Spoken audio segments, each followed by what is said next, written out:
Voler, se mêler aux nuages, un rêve pour beaucoup.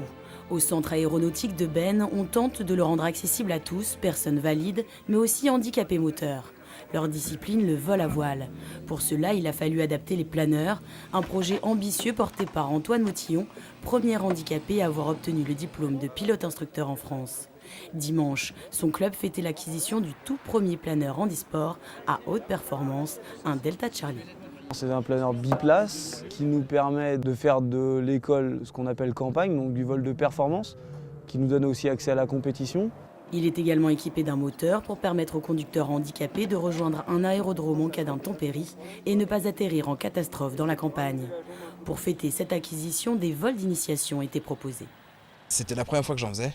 Voilà. Même en tant que valide, j'en avais jamais fait. Donc je me souviens d'un vol commercial qui était d'un long de Paris qui était turbulent, et donc je me suis dit à tout ça va ressembler à ça. Et en fait c'est encore pire. Il y a encore un peu plus de sensations.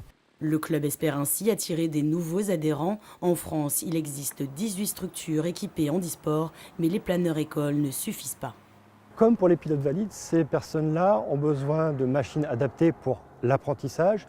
Et ensuite, on ne peut les fidéliser que s'il y a des possibilités de progresser. C'est-à-dire tant du point de vue de l'encadrement que des infrastructures, que des machines adaptées pour piloter. Pour trouver les financements, Thierry Nolot, adhérent au club, a mis 2 ans. Bilan près de 170 000 € récoltés. Le club n'a eu qu'à débourser les 30 000 € restants. Partenaires publics, privés et particuliers ont mis la main à la poche pour qu'enfin, handicapés et valides soient sur un pied d'égalité.